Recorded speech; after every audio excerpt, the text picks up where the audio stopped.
श्रीपादराजं शरणं प्रपद्ये। अवधूत चिंतन श्री गुरुदेव दत्त श्री स्वामी समर्थ। श्रीपाद श्रीवल्लभ जन्मकथा। आंध्र प्रदेशातील पूर्व गोदावरी जिल्ह्यात विठापूर नावाच्या गावात अप्पराज नावाचा एक अपस्तंभ शाखेचा ब्राह्मण होता। त्याच्या धर्मपत्नीचे नाव सुमती होते।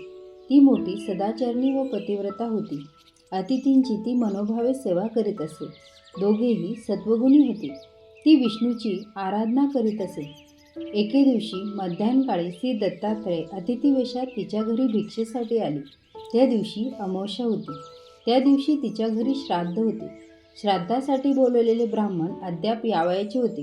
दारी आलेला अतिथी पाहून सुमतीने त्या अतिथीचे स्वागत करून त्याला श्राद्धासाठी जो स्वयंपाक तयार केला होता त्याची भिक्षा वाढली।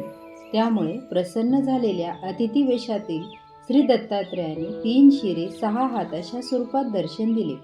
आज आपल्या घरी प्रत्यक्ष श्री दत्तप्रभू जेवले हे पाहून सुमतीला अतिशय आनंद झाला। तिने श्री दत्तात्रयांना साष्टांग नमस्कार घातला। प्रसन्न झालेले श्री दत्तात्रय तिला म्हणाले, माग माते जे इच्छिसी, जे वासना तुझे मन पावसी, पावसी त्वरित म्हणत असे।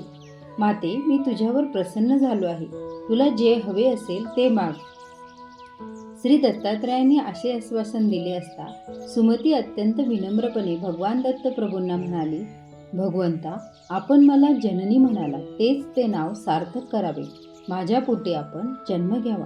मला पुष्कळ पुत्र झाले आहे, परंतु ते जगले नाही।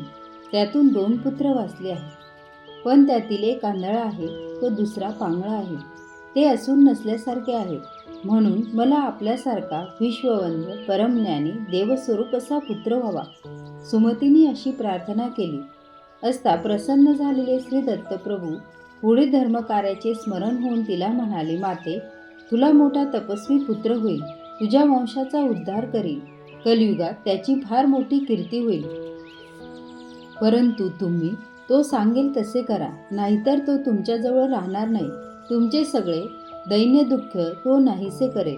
असा सूचक आशीर्वाद देऊन अतिथीरूप श्री दत्तात्रय अदृश्य झाले। हे वरदान ऐकून सुमतीला अतिशय आनंद झाला। काही कामासाठी बाहेर गेलेला अप्पराजा घरी परतला। सुमतीने त्याला सगळी हकीकत सांगितली।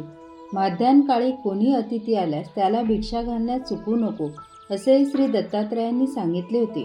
त्याचप्रमाणे माहूर, करवीर, पांचाळेश्वर या ठिकाणी श्री दत्तात्रयांचा निवास असतो आणि जे कोणी भिक्षा मागवसेल त्याला श्री दत्तप्रभू मानून भिक्षा घालावी असेही त्यांनी सांगितले होते। सुमतीने सांगितलेली हकीकत ऐकून अप्पराजा अतिशय आनंदित झाला। तो सुमतीला म्हणाला, तू अगदी योग्य तेच केलेस। आज श्राद्ध खऱ्या अर्थाने सफल झाले। माझे पितर आज एकाच भिक्षेने तृप्त झाले, कारण आज आपल्याकडे श्री दत्तरूपी प्रत्यक्ष विष्णूच आले होते। हे सुमती, तुझे माता पिता खरोखर धन्य आहे।